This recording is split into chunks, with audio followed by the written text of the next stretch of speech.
서울 은평구 불광동 주택가 2024년 10월 16일 수요일 오전 7시 30분 65세 한정숙 씨가 거실 창문으로 남편을 내려다봤습니다. 2층 빌라 창문에서 보이는 남편의 뒤태가 어딘가 낯설었어요. 68세 남편 윤기철 씨. 평소엔 복지관 봉사 갈 때도 편한 회색 트레이닝복 차림이었는데 오늘은 달랐습니다. 20년 된 네이비 재킷. 분명 옷장 깊숙한 곳에 넣어뒀던 그 옷이었어요. 바지도 다렸고 구두도 닦았더군요. 심지어 면도까지 깔끔하게 했습니다. 여보, 오늘 뭐 특별한 일 있어? 정숙 씨가 계단 위에서 물었지만 기철 씨는 현관문에 손을 걸친 채 뒤도 돌아보지 않고 대답했습니다. 아니, 그냥. 목소리가 이상했어요. 뭔가 들뜬 듯 하지만 동시에 감추고 싶어 하는 듯한 40년을 함께 산 아내는 느낄 수 있었습니다. 그냥이 뭐야? 어디 가는 거야? 복지관. 복지관은 2시에 끝나잖아. 점심은? 거기서 먹을게. 그리고 서둘러 나갔습니다. 손에는 오래전 직장 다닐 때 쓰던 검은색 서류 가방까지 들고서요. 은퇴한 지 벌써 5년이 지났는데 왜 갑자기 그 가방을?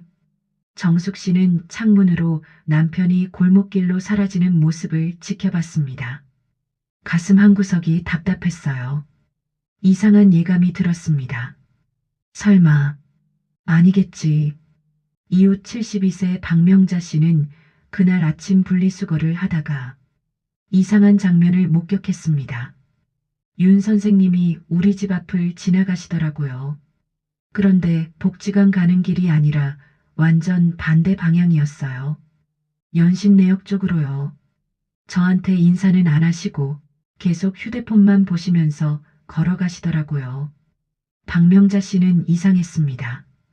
윤기철 씨는 이 동네에서 인심 좋기로 소문난 사람이거든요. 누구를 만나든 먼저 인사하고 한마디씩 나누는 분인데 그날은 완전히 다른 사람 같았어요. 걸음걸이도 달랐어요. 뭔가 급하면서도 들뜬 느낌? 마치 중요한 약속이 있는 사람처럼요. 오전 10시 정숙 씨는 남편에게 전화를 걸었습니다. 여보, 점심 뭐 먹을 거야? 내가 도시락 싸줄까? 아, 괜찮아. 복지관에서 먹을게.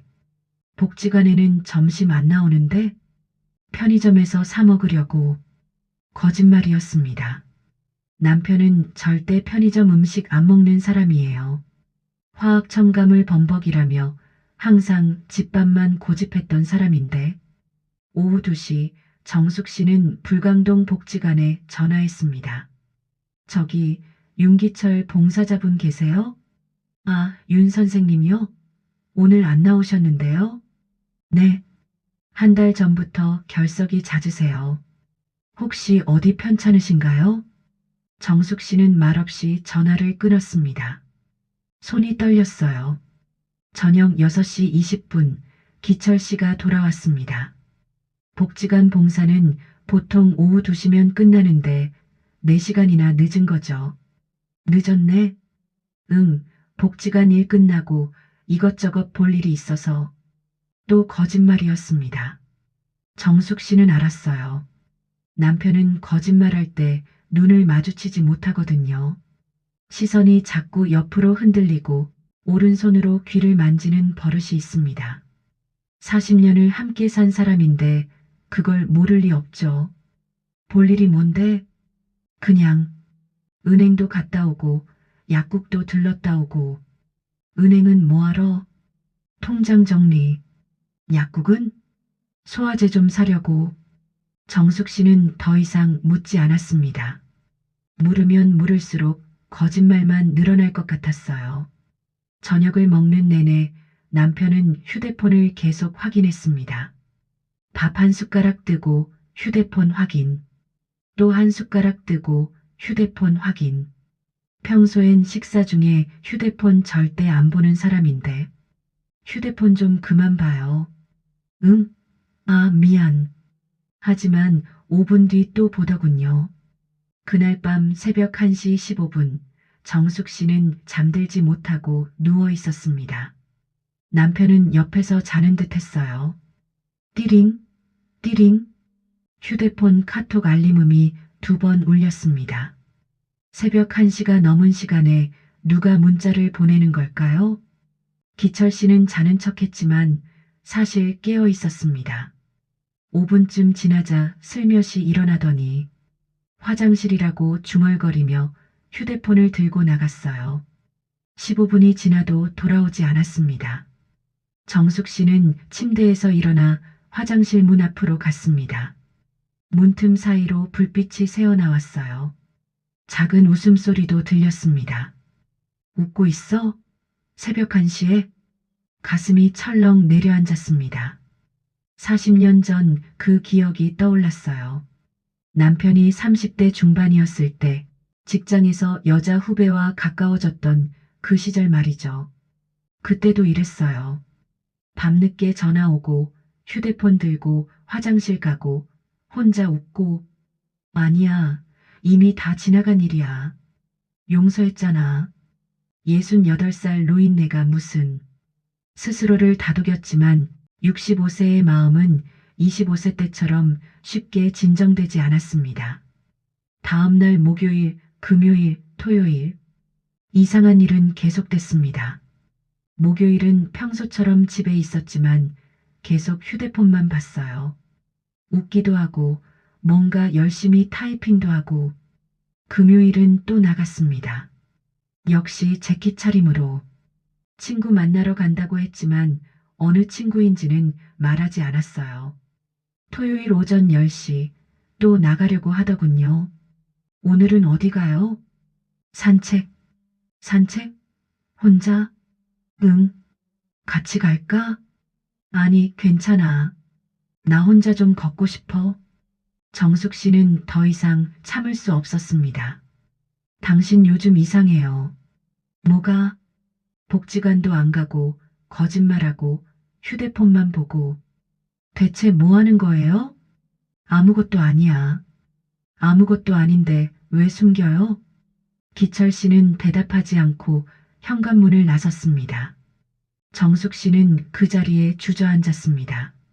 눈물이 흘렀어요. 또 시작되는 건가? 은평구 복지관 자원봉사 담당 김은희 씨 58세의 증언입니다.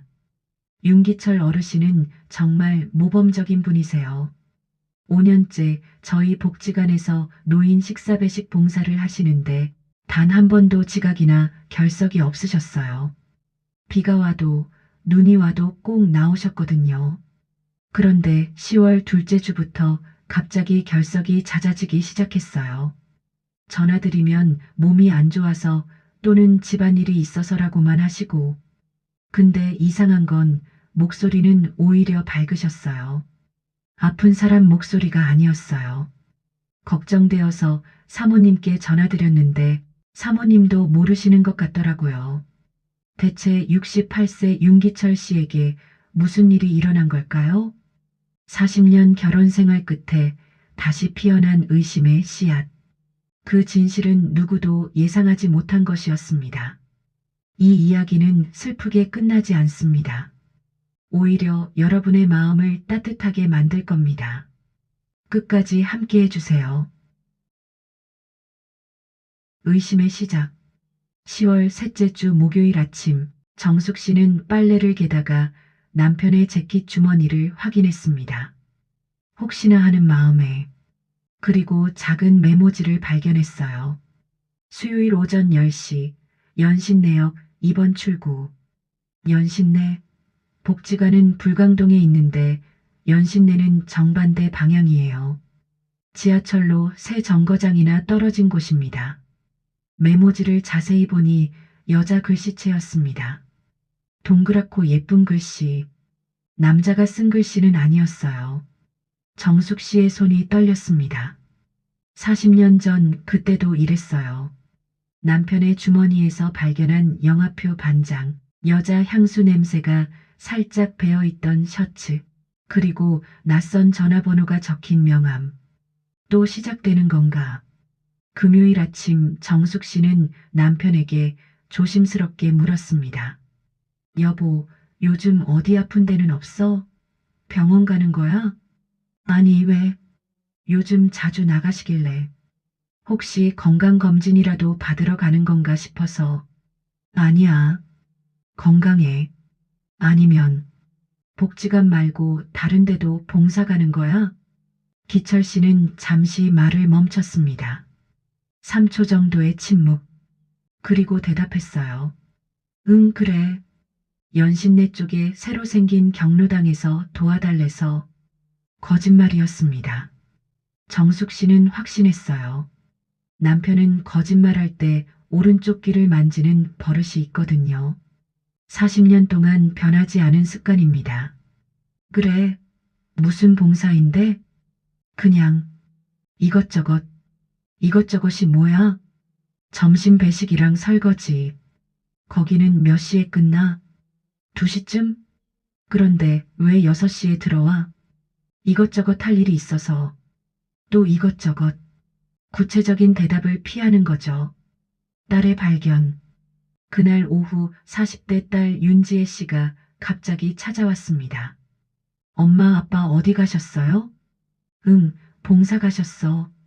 또요? 요즘 맨날 나가시는 것 같은데? 그러게. 지혜는 냉장고에서 물을 꺼내 마시다가 말했습니다. 엄마, 아빠 요즘 이상하지 않아요? 뭐가? 일단 옷 입는 거부터 신경 쓰시잖아요. 지난주에 왔을 때 보니까 옷장 정리하시던데 낡은 옷들 다 버리고 깔끔한 옷만 남기시더라고요. 68세인데 갑자기 왜 그러시나 싶었어요. 정숙 씨는 딸의 말을 듣고 가슴이 철렁했습니다. 자신도 느낀 변화였거든요. 그리고 머리에 포마드까지 바르시잖아요. 예전엔 안 그러셨는데. 그러게. 엄마도 느끼신 거죠? 지혜는 엄마의 표정을 보고 알았습니다. 엄마, 혹시? 아니야. 아무것도 아니야. 하지만 지혜는 계속 말했습니다. 그리고 엄마 아빠 통신비 이번 달 엄청 나왔대요. 오빠가 가족요금제 관리하는데 아빠 데이터 사용량이 평소에 3배래요. 68세 기철 씨는 평소 카톡 정도만 하는 사람이었습니다. 유튜브도 잘 안 보고 SNS는 아예 안 해요. 그런 사람이 갑자기 데이터를 많이 쓴다는 건 오빠가 아빠 요즘 영상통화라도 하시나? 라고 농담했대요. 엄마, 설마 아빠가. 그만해. 아빠는 그런 분 아니야. 정숙 씨는 화를 내듯 말했지만 사실 본인도 같은 생각을 하고 있었습니다. 지혜는 엄마의 손을 잡았어요. 엄마, 물어보세요.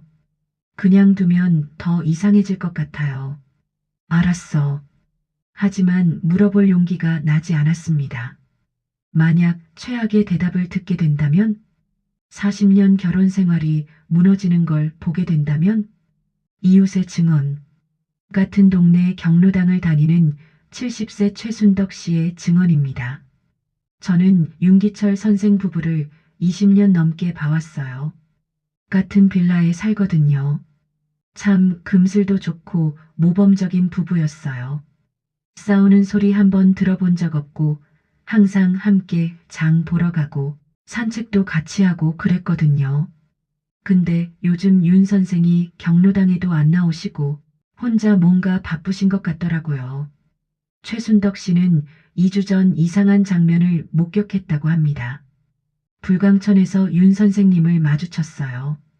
벤치에 혼자 앉아서 휴대폰 보면서 웃고 계시더라고요. 그것도 그냥 웃는 게 아니라 정말 즐거워 보이는 웃음이었어요. 제가 윤 선생님 하고 불렀는데 못 들으셨어요. 그렇게 몰입해서 뭘 보시는지. 가까이 가서 다시 불렀는데 그제야 휴대폰을 황급히 치우시면서 당황하시더라고요. 그때 윤 선생님 표정이 뭔가 들킨 사람 같았어요. 죄책감 있는 표정이랄까? 그래서 제가 뭐 보세요? 재밌는 거라도? 하고 농담했는데 아니에요. 그냥 뉴스라고만 하시고 자리에서 일어나시더라고요. 근데 뉴스 보면서 그렇게 웃을 수 있나요? 정숙 씨는 최순덕 씨의 말을 듣고 더 이상 참을 수 없었습니다. 직접 확인해야겠다고 생각했어요. 뒤따라가기. 10월 넷째 주 수요일 정숙 씨는 남편을 뒤따라가기로 결심했습니다. 아침 7시 30분 기철 씨가 평소처럼 재킷을 입고 나갔어요. 정숙 씨는 5분 뒤 서둘러 외투를 입고 뒤를 따랐습니다. 골목길을 나와 큰 길로.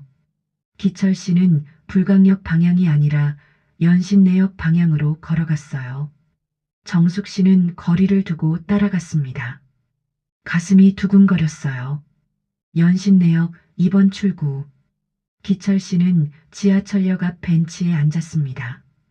휴대폰을 꺼내 뭔가를 확인하더니 주변을 두리번거리기 시작했어요. 누군가를 기다리는 모습이었습니다. 정숙 씨는 맞은편 편의점 안에 숨어서 지켜봤어요. 손이 떨렸습니다.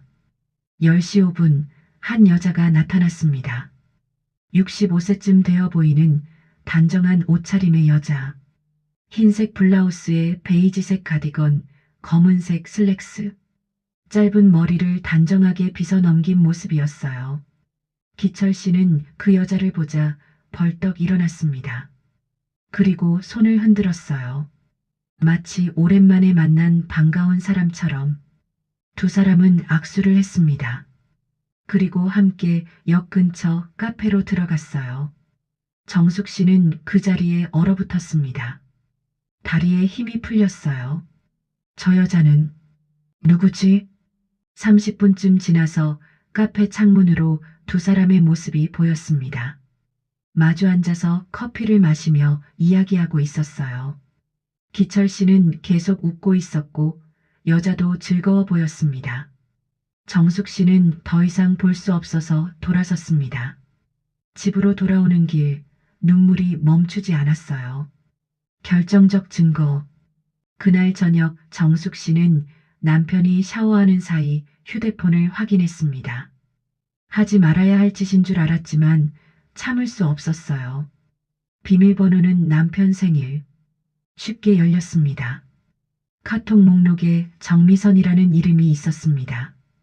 대화 내용은 대부분 삭제되어 있었지만 최근 연락한 시간은 매일 하루에도 서너 번씩이었어요. 오늘 오전 9시 55분 거의 다 왔어요. 오전 10시 10분 찾으셨어요? 카페 2층이에요. 오후 12시 15분 오늘도 감사했습니다. 오후 12시 20분 저야말로. 다음 주에 또 봐요. 정미선. 기억을 더듬었습니다. 어디서 들어본 이름인데. 그리고 떠올랐어요. 40년 전 남편이 일했던 회사의 여자 후배.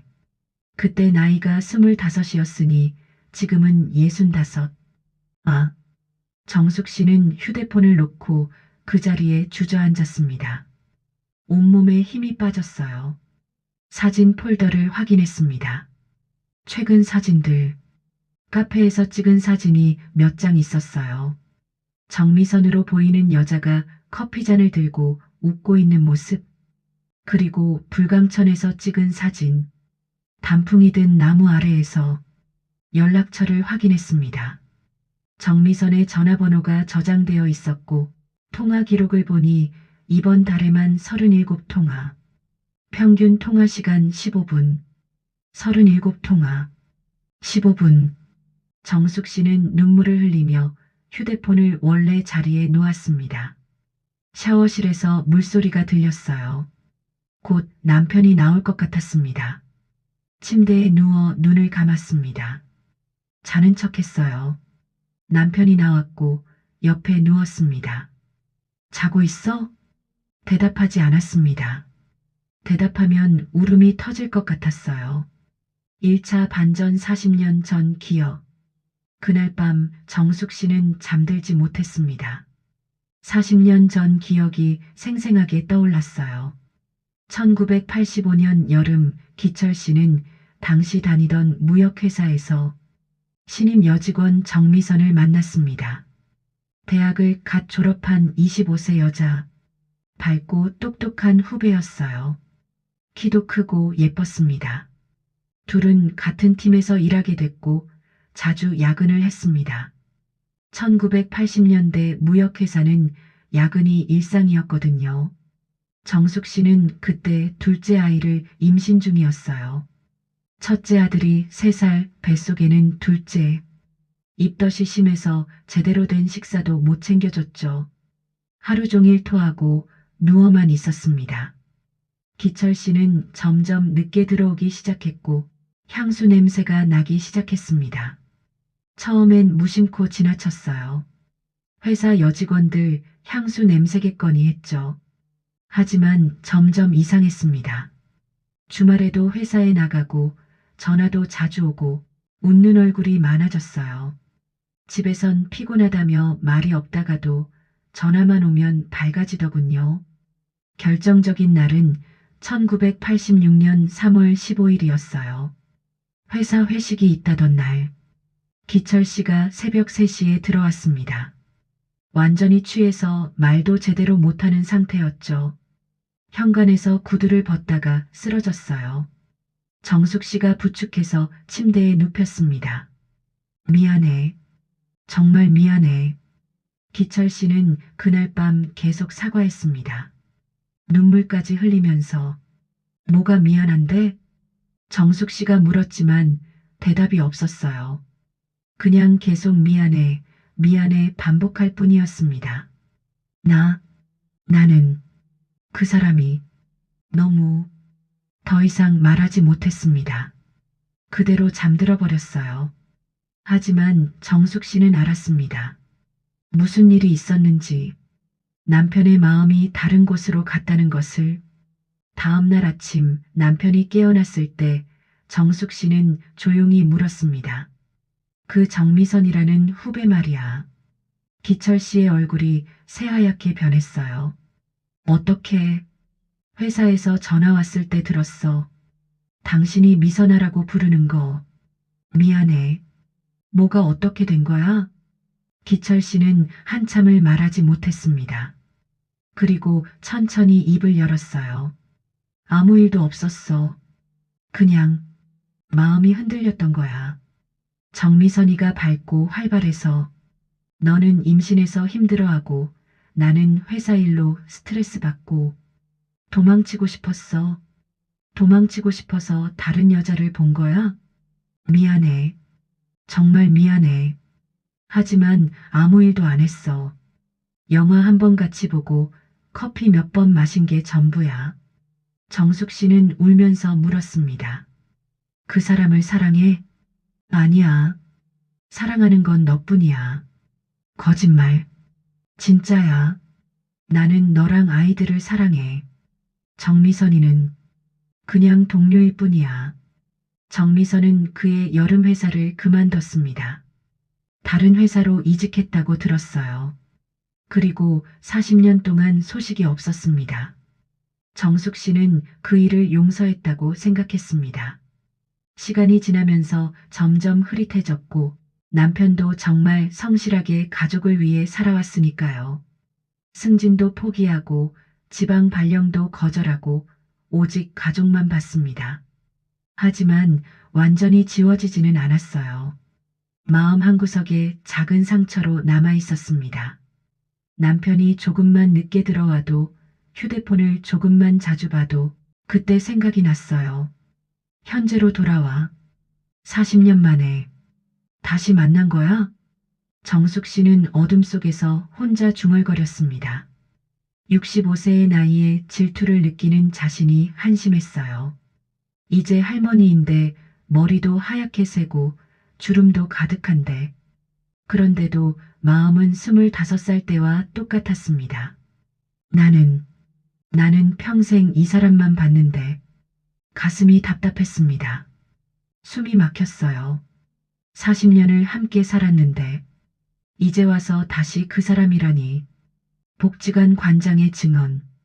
불광동 복지관 이상훈 관장 52세의 증언입니다.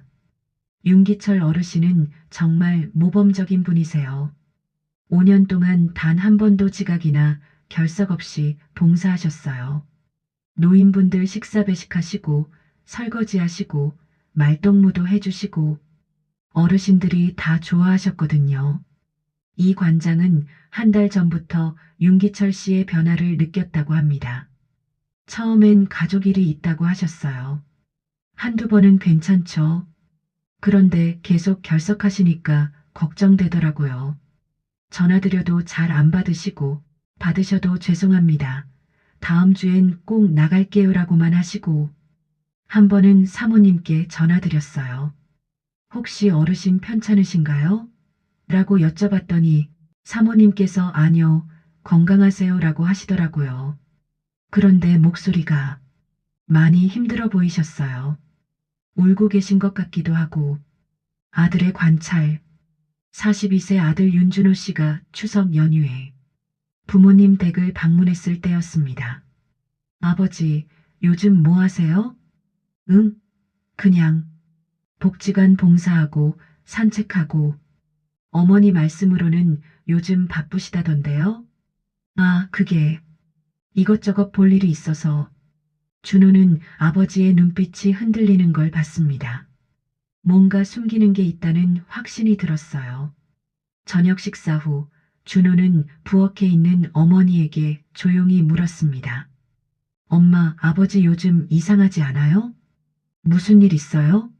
두 분 사이에? 아니야. 하지만 어머니의 눈은 빨갛게 부어 있었습니다. 분명 울었던 거예요. 엄마, 말씀하세요. 제가 도와드릴게요. 아니야, 괜찮아. 엄마 아빠 일은 엄마 아빠가 해결할 거야.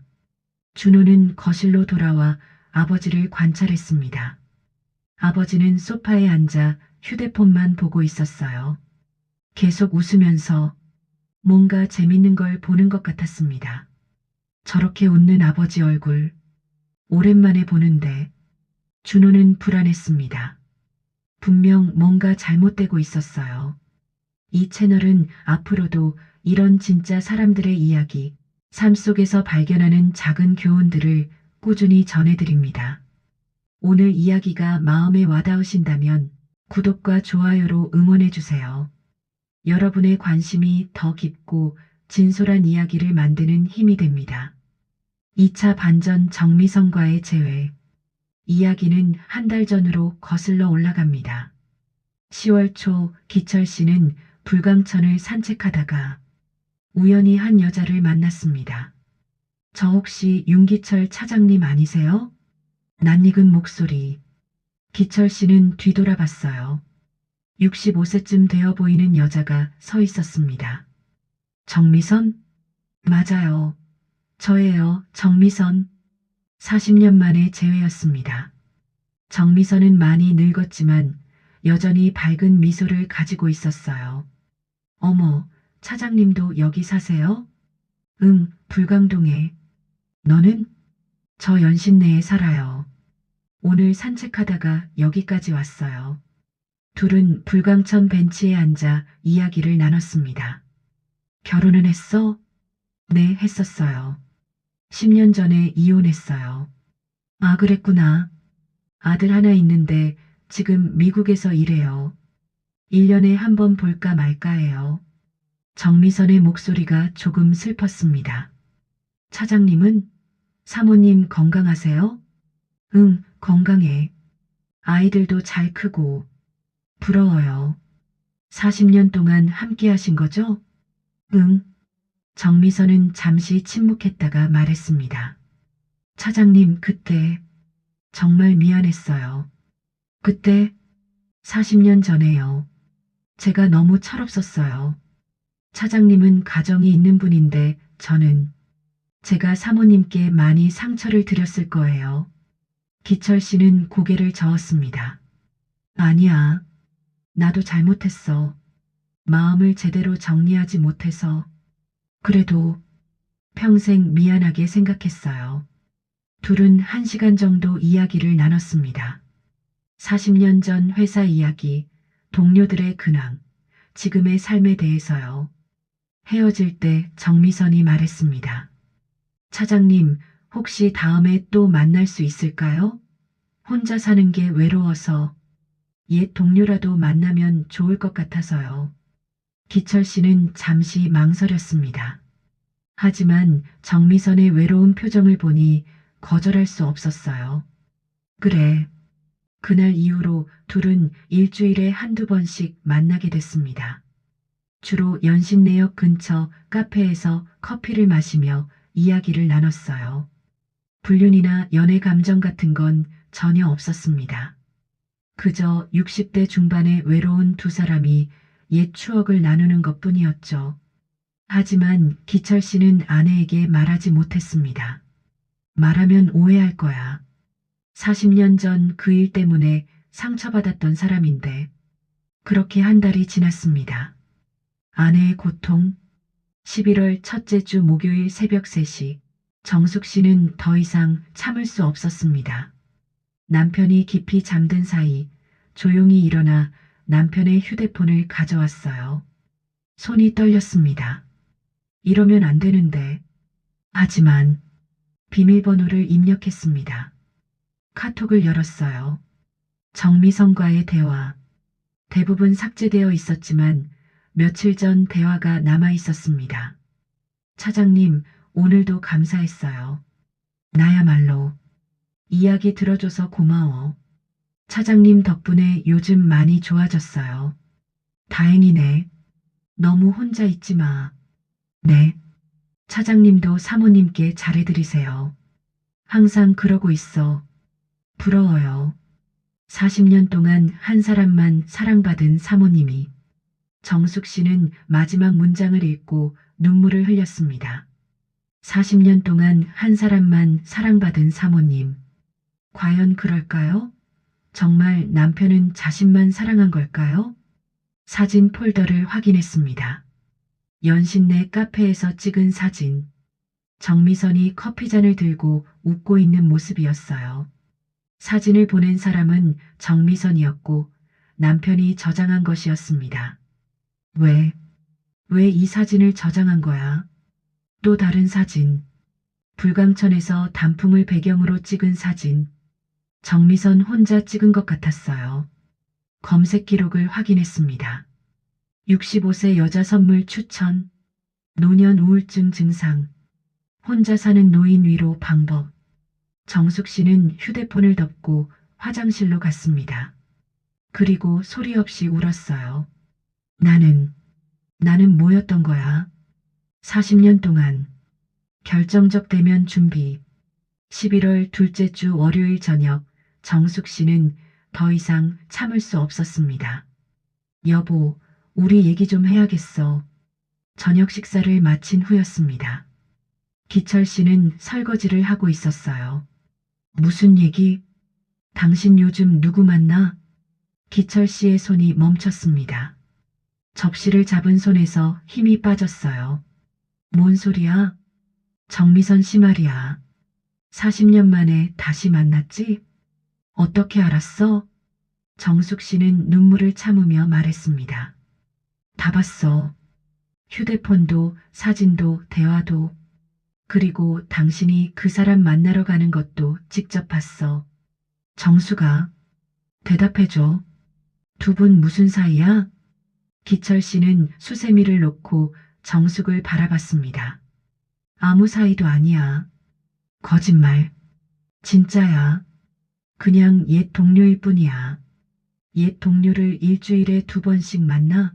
새벽에 문자 주고받고? 사진 저장하고? 정숙 씨의 목소리가 떨렸습니다. 40년 동안 잊고 살았어. 아니, 잊으려고 노력했어. 그런데 왜 다시 만나는 거야? 왜 나한테 말 안 하고 숨기는 거야? 정수가 오해야.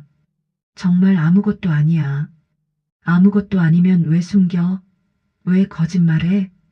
기철 씨는 대답하지 못했습니다. 나는 평생 당신만 봤는데. 나는 한 번도 다른 남자 생각해 본 적 없어. 40년 동안 오직 당신만. 그런데 당신은. 정숙 씨의 목소리가 끊겼습니다. 울음이 터져 나왔어요. 기철 씨는 아내를 안으려 했지만 정숙 씨는 뿌리쳤습니다. 만지지 마요.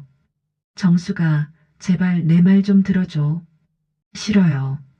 이제 더 이상 당신 말 안 믿어요. 정숙 씨는 안방으로 들어가 문을 닫았습니다. 그리고 밤새 울었어요. 기철 씨는 거실 소파에 앉아 고개를 떨구고 있었습니다. 40년 결혼 생활 중 가장 무거운 밤이었습니다. 이제 모든 진실을 밝혀야 할 시간이었습니다. 진실을 향해 11월 둘째 주 화요일 저녁 불광동 한적한 찻집. 기철 씨는 아내를 그곳으로 데려갔습니다. 정숙 씨는 처음엔 거절했지만 남편의 간절한 눈빛을 보고 따라 나섰어요. 제발 한 번만 내 이야기 들어줘. 40년 결혼 생활에서 단둘이 찻집에 앉은 건 정말 오랜만이었어요. 아니, 거의 처음이었습니다. 찻집은 조용했습니다. 클래식 음악이 잔잔하게 흐르고 손님도 몇 없었어요. 두 사람은 창가 자리에 앉았습니다. 정수가 내 말 들어줘. 듣고 있어요. 정숙 씨는 당신이 아닌 당신요라고 높임말을 썼습니다. 40년 만에 처음이었죠. 거리를 두는 말투였어요. 정미선이를 만난 건 맞아. 한 달 전쯤 불광천에서 우연히. 그래서 그 뒤로 가끔 만났어. 주로 커피 한잔하면서 이야기하고. 정숙 씨는 고개를 돌렸습니다. 창밖을 바라봤어요. 눈물이 흐르는 걸 들키고 싶지 않았습니다. 왜 말 안 했어요? 그게 40년 전에도 숨겼잖아요. 그때는 젊어서 모르는 척 했어요. 바보같이 이해해야지 남자니까 했어요. 하지만 지금은 나도 65살이에요. 이제는 참을 수 없어요. 기철 씨는 차 잔을 만지작거렸습니다. 입을 열기가 어려웠어요. 당신, 그 사람 아직도 좋아하는 거예요? 아니야. 거짓말. 진짜야. 나는. 그럼 왜 만나요? 왜 일주일에 2번씩? 왜 새벽에 문자 주고받고? 왜 사진 저장하고? 정숙 씨의 목소리가 높아졌습니다. 찻집 주인이 잠깐 이쪽을 봤어요. 기철 씨는 아내의 손을 잡으려 했지만 정숙 씨는 손을 뿌리쳤습니다. 만지지 마요. 정수가. 정미선이는 지금 혼자야. 그게 나랑 무슨 상관이에요? 15년 전에 이혼했대. 남편한테 맞고 살았다더라. 갈비뼈가 부러진 적도 있대. 정숙 씨는 잠시 말을 멈췄습니다. 아들은 외국에 있고 친구도 없고 매일 혼자 밥 먹고 혼자 산책하고 혼자 늙어가고 있어. 그리고 지난달에 유방암 판정 받았대. 뭐? 3기래. 다음 달 15일에 수술한대. 정숙 씨의 마음이 복잡해졌습니다. 측은함과 질투가 뒤섞였어요. 그래서 당신이 옆에 있어주는 거예요? 그 사람 아프니까? 아니야. 그게 아니라. 기철 씨는 깊은 숨을 쉬었습니다. 그리고 가방에서 봉투 하나를 꺼냈어요. 이거 정미선이가 당신한테 쓴 편지야. 발견된 편지. 정숙 씨는 떨리는 손으로 편지를 받았습니다. 흰 봉투, 정갈한 글씨로 한정숙 님께라고 적혀 있었어요. 봉투를 뜯었습니다. 편지지를 꺼내 펼쳤어요. 한정숙 선배님께 40년 만에 이렇게 편지를 씁니다. 저를 기억하시는지 모르겠습니다. 정미선입니다. 40년 전 저는 철없는 25살 신입사원이었습니다. 대학을 갓 졸업하고 세상 무서운 줄 모르고 살았어요. 윤 차장님이 너무 좋았고 선배님이 부러웠습니다. 선배님은 예쁜 아내였고 사랑받는 어머니였어요. 윤 차장님은 선배님 이야기만 하면 행복해 하셨어요. 그런데 저는 그게 싫었습니다. 질투가 났어요. 그래서 경솔하게 행동했습니다. 야근할 때 먼저 저녁 먹자고 하고, 영화 보러 가자고 하고, 주말에도 연락하고, 지금 생각하면 정말 부끄럽습니다. 하지만 그건 사랑이 아니었습니다. 그저 동경이었고 외로움이었습니다. 25살 여자의 철없는 착각이었어요. 선배님께서 얼마나 상처받으셨을지 임신 중이셨는데 남편이 다른 여자와 가까워진다는 게 얼마나 고통스러웠을지 40년이 지났지만 잊히지 않습니다. 저는 28살에 결혼했습니다. 남편은 좋은 사람인 줄 알았어요. 하지만 결혼 3년 차부터 폭력이 시작됐습니다. 15년을 참고 살다가 이혼했어요. 이혼 후 혼자 살면서 선배님의 삶을 많이 생각했습니다. 가족을 지키고 아이를 키우고 남편과 함께 늙어가는 것. 그게 얼마나 소중한 일인지 이제야 압니다. 아들은 미국에서 일합니다. 1년에 한 번 전화하면 다행이에요. 친구도 없습니다. 제가 너무 오래 혼자 살아서 사람 만나는 게 어색해졌어요. 최근 건강검진에서 유방암 판정을 받았습니다. 3기입니다. 다음 달 15일에 수술 받습니다. 혼자서요. 수술실 들어갈 때도 혼자, 깨어날 때도 혼자일 겁니다.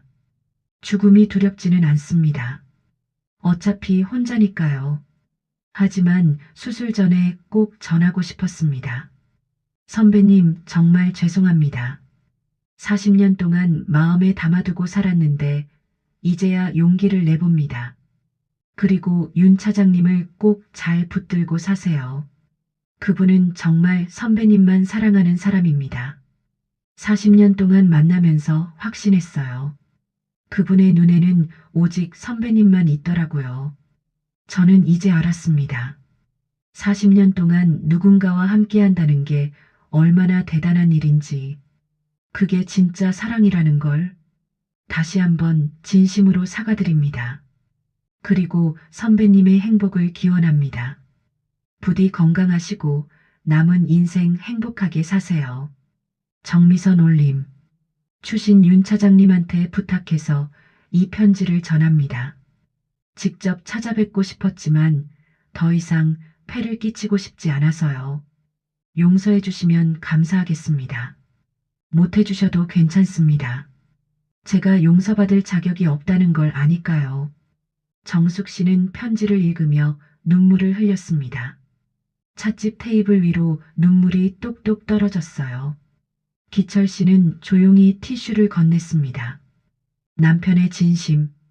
한참이 지나서 정숙 씨가 말했습니다. 이게 진짜예요? 응. 일주일 전에 받았어. 그래서 당신이 그 사람 만나준 거예요? 기철 씨는 고개를 끄덕였습니다. 나는 정미선이를 사랑한 적 없어. 목소리가 떨렸어요. 40년 전에도 지금도 그저 가엾은 후배일 뿐이야. 혼자 아파하고 외로워하고 죽음을 앞둔 사람이 옛 동료라도 만나고 싶어 하는데 그것조차 거절할 수는 없었어. 하지만 당신한테 말 못한 건 내가 잘못했어. 또 오해할까봐, 또 상처받을까봐. 바보같이 숨겼어. 기철 씨는 아내의 손을 잡았습니다. 이번엔 정숙 씨가 뿌리치지 않았어요. 정수가 내가 지난 40년 동안 지키고 싶었던 건 오직 너 하나뿐이었어. 다른 사람은 생각해 본 적도 없어. 정미선이가 아파서 안쓰럽긴 하지만 그게 사랑은 아니야. 그저 인간적인 동정심이야. 정말이에요? 정말이야. 내가 설레는 건 당신뿐이야. 65세 할머니지만 내 눈엔 여전히 25살 처녀로 보여. 정숙 씨는 웃으며 울었습니다. 발견된 또 다른 진실. 기철 씨는 휴대폰을 꺼내 정미선과의 카톡 대화를 보여줬습니다. 삭제하지 않은 최근 대화였어요. 차장님, 오늘 병원 다녀왔어요. 수술 날짜 잡혔어요. 그래, 언제? 다음 달 15일이요. 전신 마취하고 5시간 걸린대요. 보호자는? 없어요. 혼자 받을 거예요. 혼자? 네. 익숙해요. 평생 혼자 살았잖아요. 내가 도와줄 수 있는 게 있을까? 아니에요. 그냥 이렇게 말 들어주는 것만으로도 감사해요. 사실 차장님한테 부탁하고 싶은 게 하나 있긴 한데. 뭔데? 사모님께 제 편지 전해주실 수 있을까요? 40년 동안 하고 싶었던 말이에요. 죽기 전에 꼭 전하고 싶어요. 알았어. 전해줄게. 감사합니다. 그리고 차장님, 사모님 꼭 잘해드리세요. 부러워요. 40년 동안 한 사람만 사랑받은 그분이. 미안해. 내가 당신한테 상처 줘서. 아니에요. 제가 철없었어요. 지금은 이해해요. 차장님이 왜 저를 받아들이지 않았는지. 사모님이 계셨으니까요. 40년이 지나서야 깨달았어요. 진짜 사랑이 뭔지. 수술 잘 받아. 연락할게. 네. 그리고 사모님께 전해주세요. 정말 죄송하고 행복하시라고. 정숙 씨는 대화를 보며 조용히 울었습니다. 아직 풀리지 않는 것들. 하지만 정숙 씨가 떨리는 목소리로 말했습니다. 당신은 왜 그렇게 옷을 차려입고 나갔어요? 왜 데이터를 그렇게 많이 썼어요? 왜 휴대폰을 그렇게 자주 봤어요? 왜 새벽에 문자 확인했어요? 기철 씨는 잠시 망설이다가 대답했습니다. 그건 사실 또 숨기는 거예요? 아니야. 다 말할게. 기철 씨는 휴대폰을 꺼내 검색 기록을 보여줬습니다. 유방암 치료법, 유방암 3기 생존율, 유방암 수술 후 관리, 암 환자 심리 상담, 혼자 사는 노인 우울증, 노년 외로움 극복 방법. 정숙 씨는 입을 다물지 못했습니다. 나는 정미선이를 어떻게 도와줘야 할지 몰라서 계속 검색했어.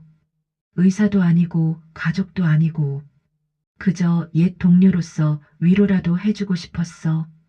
그래서 데이터를 유튜브에서 암 환자 돌봄 영상도 봤고 심리 상담 영상도 봤어. 정미선이한테 어떻게 말해줘야 위로가 될지 알고 싶었어. 정숙 씨는 남편을 바라봤습니다. 그래서 옷도 차려입고 정미선이가 말했어. 차장님은 여전히 멋있으시네요 라고. 그 말이 기분 나쁘지 않았어. 인정할게. 기철 씨는 솔직하게 말했습니다. 68살 먹고 누가 멋있다고 하니까 좋았어. 그래서 좀 더 신경 써서 입었어. 하지만 그게 전부야. 사랑이나 설렘 같은 건 일도 없었어. 진짜 이유. 정수가 내가 정미선이를 외면하지 못하는 진짜 이유를 알아? 40년 전 내가 정미선이한테 흔들렸을 때 말이야. 당신이 나를 용서해줬잖아. 그때 당신이 날 버렸으면 나는 지금 정미선이처럼 혼자였을 거야. 기철 씨의 눈에 눈물이 맺혔습니다. 당신의 용서 덕분에 나는 40년 동안 가족과 함께 행복하게 살았어. 아이들도 키웠고 손주도 받고. 그런데 정미선이는 혼자야. 아프고 외롭고 무서워하고 있어. 나는 당신한테 받은 용서를 정미선이한테 나눠주고 싶었어. 그게 내가 할 수 있는 최소한의 일이라고 생각했어. 40년 전 내가 저지른 잘못에 대한 속죄랄까? 정숙 씨는 남편을 바라봤습니다. 68세의 늙은 남편. 주름진 얼굴, 희끗희끗한 머리, 굽은 허리. 하지만 그 순간 40년 전 자신을 사랑했던 청년의 모습이 보였어요. 여보. 정숙 씨가 처음으로 평소 호칭을 썼습니다. 당신요가 아닌 여보. 나도 미안해요. 의심해서. 아니야. 내가 숨긴 게 잘못이야. 두 사람은 찻집에서 한참을 앉아 있었습니다. 손을 꼭 잡고 40년 만에 처음으로 진짜 대화를 나눈 것 같았어요. 이제 모든 오해가 풀렸습니다. 하지만 진짜 치유는 이제부터였습니다. 회상일 젊은 시절 1981년 봄, 찻집을 나온 두 사람은 불광천으로 걸어갔습니다. 11월의 저녁 공기가 차가웠지만 둘은 천천히 걸었어요. 손을 꼭 잡고 벤치에 앉았습니다. 한참을 침묵하다가 기철 씨가 먼저 입을 열었어요. 기억나? 뭐? 우리 처음 만난 날.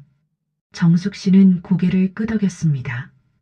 1981년 4월 11일 서울 종로 작은 다방.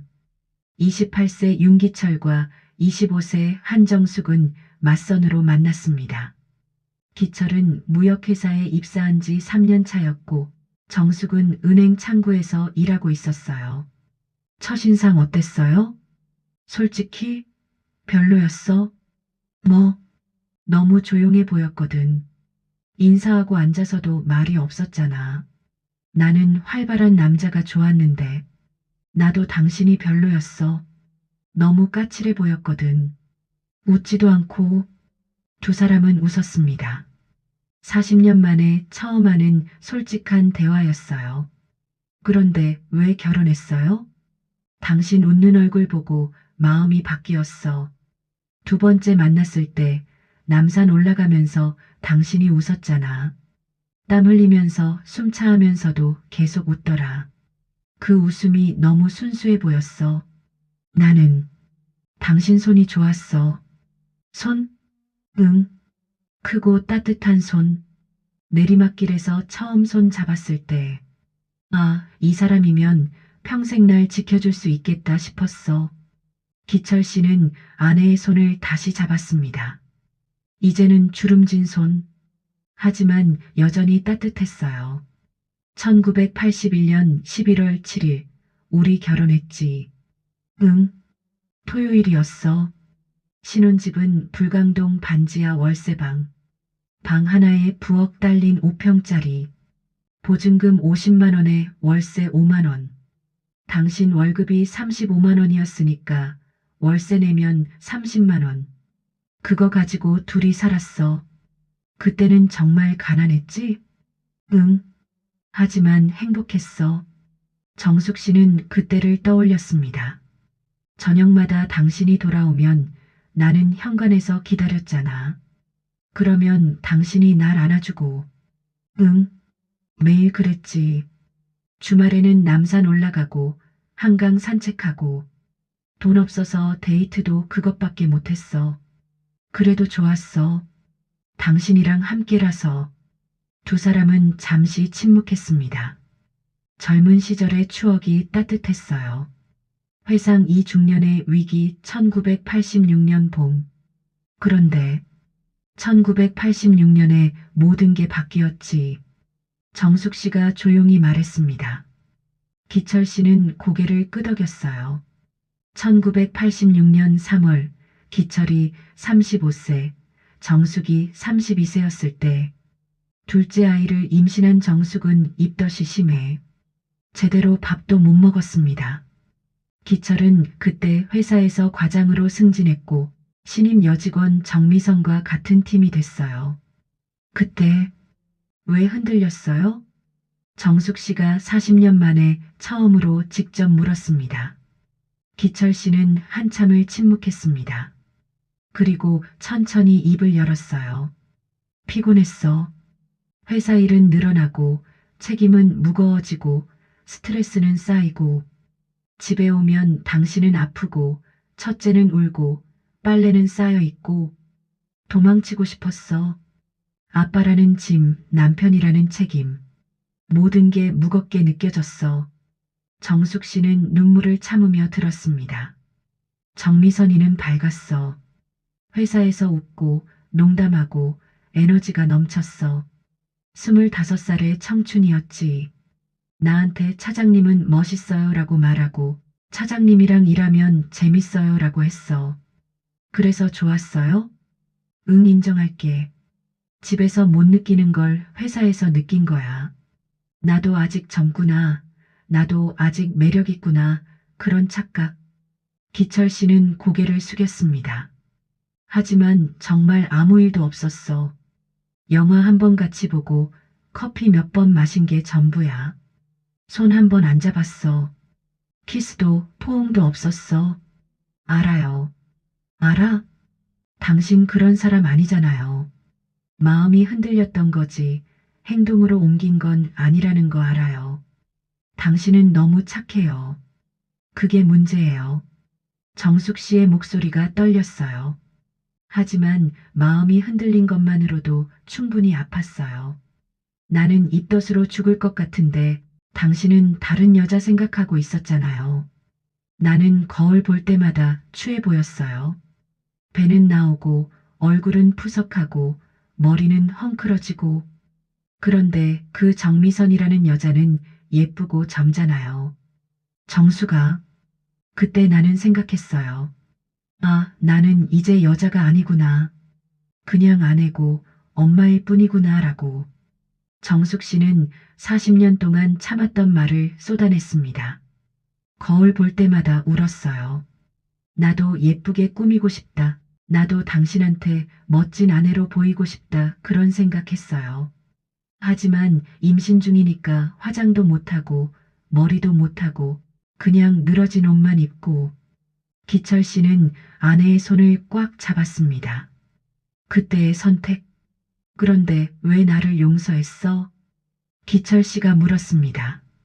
사랑했으니까. 정숙 씨의 눈에 눈물이 고였습니다.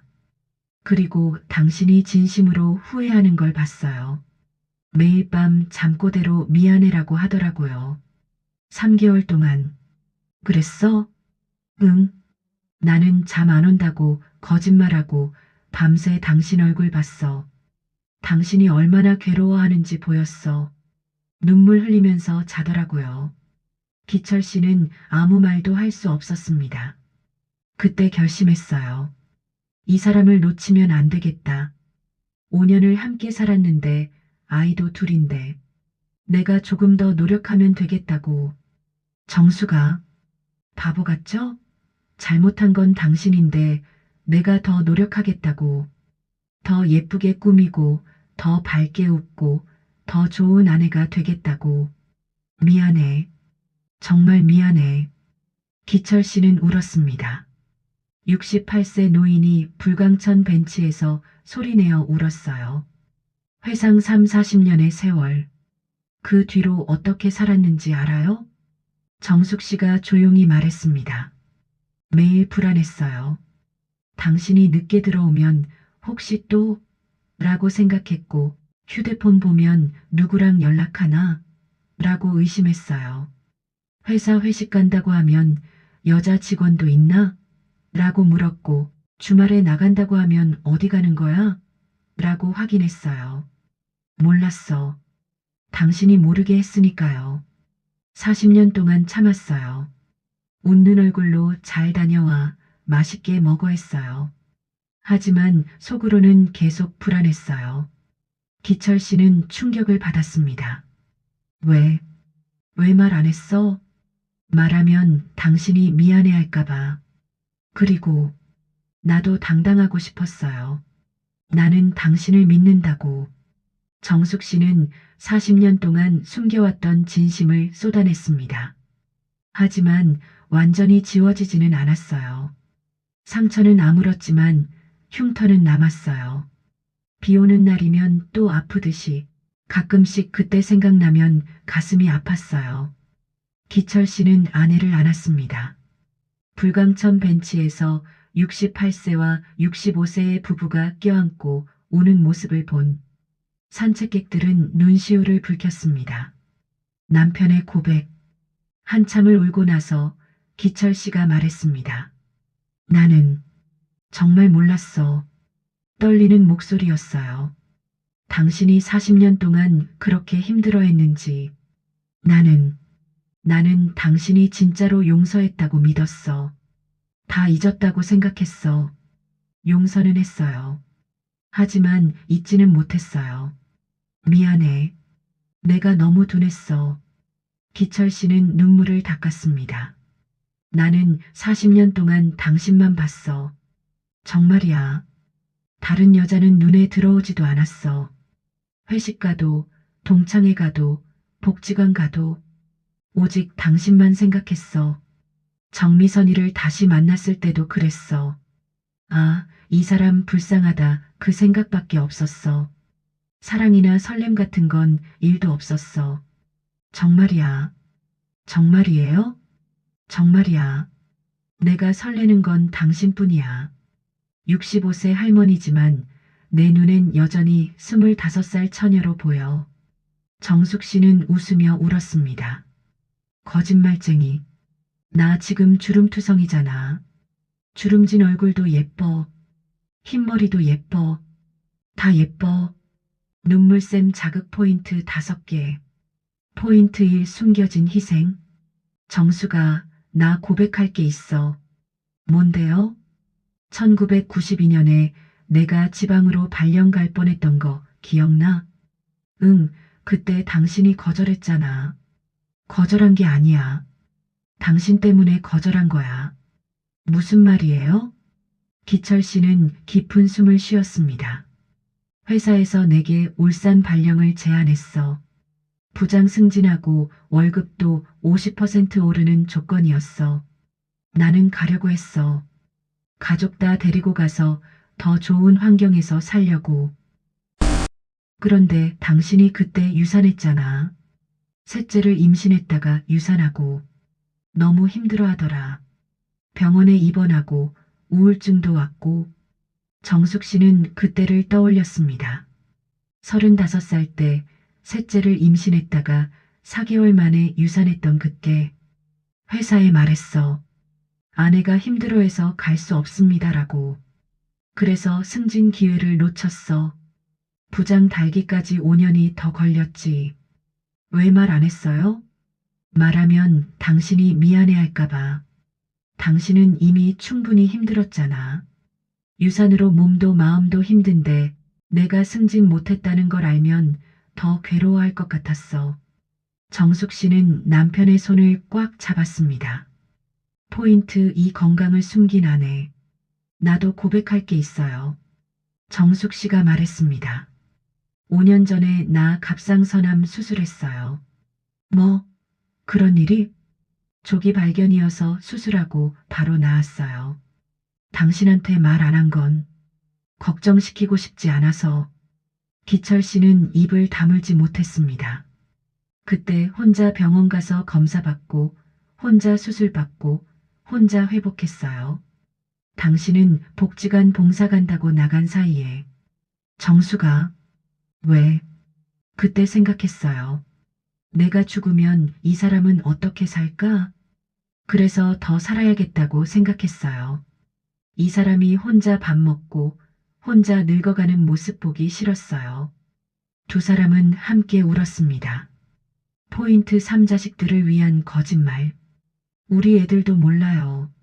뭘? 1997년 IMF 때 당신이 회사 정리해고 당했을 때 6개월 동안 노점상 했던 거. 애들은 아빠가 회사 다니는 줄 알았잖아요. 기철 씨는 그때를 떠올렸습니다. 당신이 그렇게 하래서 매일 아침 출근하는 척하고 저녁에 퇴근하는 척하고 사실은 동대문에서 옷 팔고 있었는데 아이들한테 아빠가 무너진 모습 보이고 싶지 않았어요. 특히 준호가 중학생이었잖아요. 사춘기라 예민할 때. 그래서 우리 둘이서만 비밀로 했지. 부모의 거짓말은 사랑이었습니다. 포인트 4 마지막 소원. 정수가 나 소원이 있어. 뭔데요? 우리 둘이 제주도 한번 가자.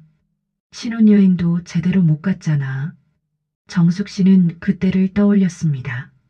1981년 결혼 직후 돈이 없어서 경주로 1박 2일 다녀온 게 신혼여행의 전부였어요. 68살, 65살의 신혼여행이요? 늦게라도 가자. 손잡고 바다 보고 맛있는 거 먹고 그냥 우리 둘이만. 좋아요. 정숙 씨는 웃으며 고개를 끄덕였습니다. 포인트 5 깨달음의 순간. 여보, 이제 알겠어요. 뭘? 40년 동안 내가 당신을 완전히 용서하지 못한 이유. 정숙 씨는 남편을 똑바로 바라봤습니다. 내가 날 용서하지 못했던 거예요. 왜 나는 부족했을까? 왜 나는 여자로서 매력이 없었을까?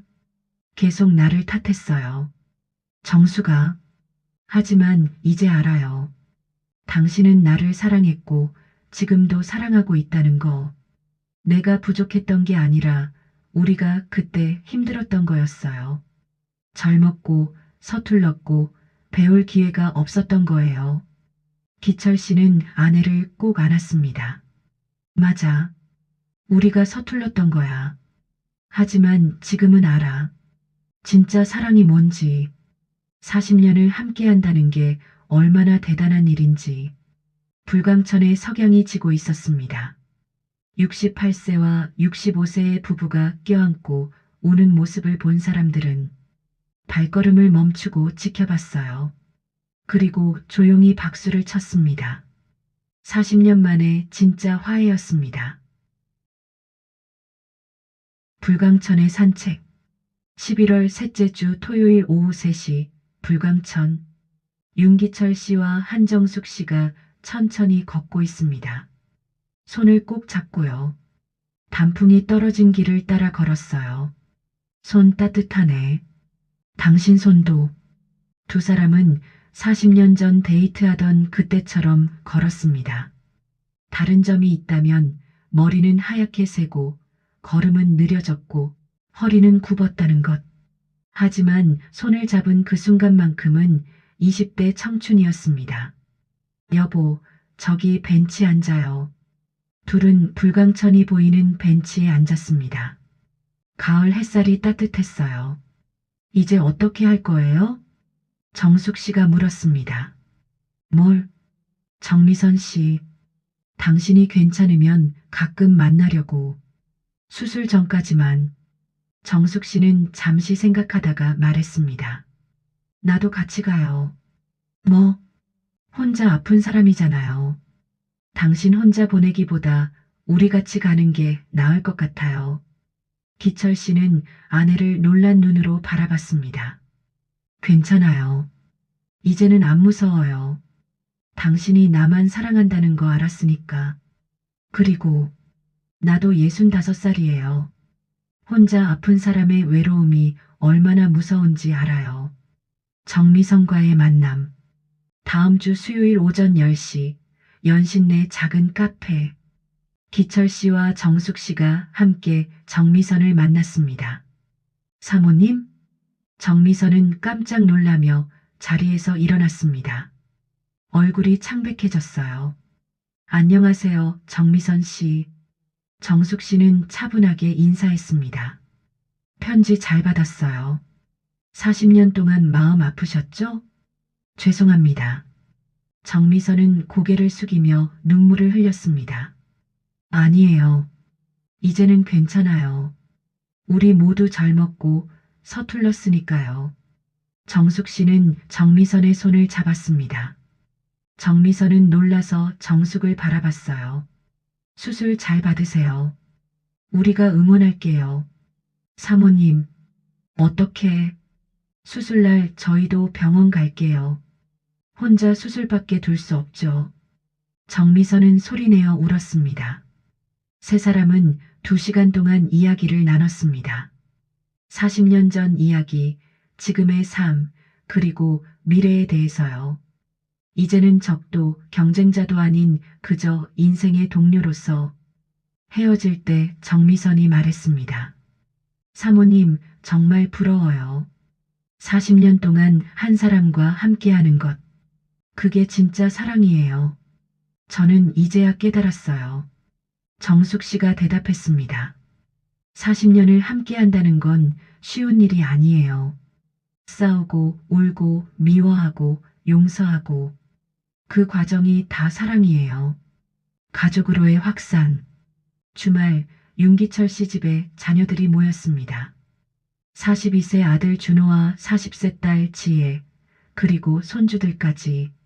아버지, 어머니, 요즘 많이 좋아 보이세요. 지혜가 말했습니다. 그래, 네, 뭔가 달라졌어요. 둘이서 손도 잡고 다니시고 웃음도 많아지시고 기철 씨와 정숙 씨는 서로를 보며 웃었습니다. 준호가 조심스럽게 말했습니다. 사실 저희 부부도 요즘 힘들어요. 아이들 교육 문제로 의견이 안 맞고 서로 말도 안 하고 정숙 씨가 아들의 손을 잡았습니다. 준호야, 싸워도 괜찮아. 하지만 절대 숨기지는 마. 속마음을 말해야 해. 엄마 아빠는 40년 동안 너무 많은 걸 숨겼어. 그래서 더 힘들었어. 엄마, 결혼 생활은 완벽할 수 없어. 싸우고 화해하고 또 싸우고 또 화해하고. 그게 부부야. 중요한 건 포기하지 않는 거야. 지혜도 물었습니다. 어머니, 아버지, 어떻게 40년을 함께 하셨어요? 비결이 뭐예요? 기철 씨가 대답했습니다. 비결은 없어. 그냥 사랑하니까. 그게 전부야. 힘들어도 지쳐도 서운해도 사랑하니까 함께하는 거야. 은평구의 변화. 윤기철 씨 부부의 이야기는 은평구 복지관에서 작은 소문이 됐습니다. 복지관 이상훈 관장이 부부 대화 프로그램을 새로 만들었어요. 60대 이상 부부들이 모여 서로의 마음을 나누는 시간이었죠. 첫 모임에 15쌍이 참여했습니다. 평균 나이 67세, 평균 결혼 기간 38년. 한 할아버지가 말했습니다. 윤 선생 부부 보고 용기 냈습니다. 나도 마누라한테 숨긴 게 있어서요. 오늘 말하려고요. 한 할머니가 눈물을 흘리며 말했습니다. 40년 동안 참았던 말들, 이제는 해야 할 것 같아요. 늦지 않았죠? 이상훈 관장이 대답했습니다. 늦지 않았습니다. 지금이 가장 빠른 순간이에요. 보편적 메시지. 68세와 65세. 통계적으로 남은 시간은 남자 평균 15년, 여자 평균 22년. 많지 않은 시간입니다. 하지만 윤기철 씨와 한정숙 씨는 이제 압니다. 늦은 게 아니라 이제야 시작할 수 있다는 것을. 여보, 제주도 언제 가요? 다음 달. 둘이만? 응, 둘이만. 40년 만에 진짜 신혼여행. 정숙 씨가 웃으며 말했습니다. 그때는 경주 1박 2일이 전부였잖아요. 이번엔 제대로 가요. 바다 보고 맛있는 것도 먹고. 좋아. 당신이 가고 싶은데 다 가자. 희망의 메시지. 나이가 들었다고 사랑이 끝나는 건 아닙니다. 오히려 익어갑니다. 60대의 사랑은 20대의 사랑보다 깊습니다. 왜냐하면 함께 견딘 시간이 있으니까요. 40년을 함께 산다는 건 쉬운 일이 아닙니다. 수천 번의 다툼, 수만 번의 화해, 수십만 번의 용서, 그 모든 것이 사랑입니다. 당신 곁에 있는 사람, 오늘 한번 손을 잡아보세요. 주름진 그 손이 어쩌면 평생의 답일지도 모릅니다. 시적 마무리. 가을이 깊어가는 불광천. 윤기철 씨와 한정숙 씨가 나란히 앉아 있습니다. 68세와 65세. 주름진 손과 손이 맞잡혔고 그 사이로 따뜻한 오후 햇살이 비춥니다. 우리 다시 시작해볼까? 기철 씨가 먼저 말했습니다. 응, 이번엔 천천히. 우리에게 남은 시간 소중하게. 하루하루를 첫날처럼. 정숙 씨가 웃으며 대답했습니다. 68세와 65세의 첫사랑. 40년 만의 재회. 아직 늦지 않았습니다. 하늘의 구름이 유난히 하얗게 흘러가는 그 오후처럼. 석양이 붉게 물들고 불광천 물은 잔잔히 흐르고 두 사람은 손을 꼭 잡고 있습니다. 이것이 사랑입니다. 40년을 함께한, 앞으로도 함께할 그들만의 사랑 이야기. 끝. 에필로그. 이 이야기를 끝까지 들어주셔서 감사합니다. 당신에게도 소중한 사람이 있나요? 오늘 그 사람에게 사랑한다고 말해보세요. 40년을 함께했든 4년을 함께했든 중요한 건 지금 이 순간입니다. 오해와 상처는 누구에게나 있습니다. 완벽한 부분은 없어요. 하지만 용서하고 대화하고 손을 잡으면 다시 시작할 수 있습니다. 늦은 건 없습니다. 지금이 가장 빠른 순간입니다. 이 채널은 앞으로도 진짜 사람들의 이야기를 계속 전해드리겠습니다. 구독과 좋아요, 그리고 댓글로 여러분의 이야기도 들려주세요. 감사합니다.